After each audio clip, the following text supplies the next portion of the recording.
Now we're going to create a gable roof, meaning 2 sides have a pitch and 2 sides don't. So we're going to go to Architecture tab, Roof, and then I'm going to actually keep this one on level 1 just to show you how to move it. So say I accidentally hit yes, that's fine. And then I want my overhang to be 1 foot. And then I'm going to do my 2 sides that do have a pitch first, so I'm going to check that. And I'm going to click towards the outside, and then I'm going to uncheck for the other 2 sides that will not have a pitch. And then I can hit escape to get out of that command, and now I got to change my pitch. So there's a few ways to do this. You can hit escape, click on the line, and then you'll see your pitch will change, show up, and you can click on it and change it to 1012. So that's one option.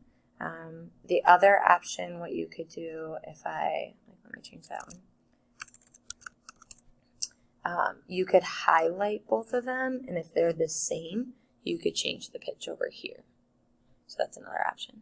So now I'm all done. Now I can hit my green check mark, and once I go to 3D view, you're going to see I'm going to have some issues. So first thing, it's on the ground. So I'm going to click on it, and I'm going to move my base level up to level 2 and hit apply. And now you'll notice I have big holes, so I need to attach my walls to the roof. So I click on the wall, click on attach, and click on the roof. And that will perfectly attach it. And then I'm going to swivel around here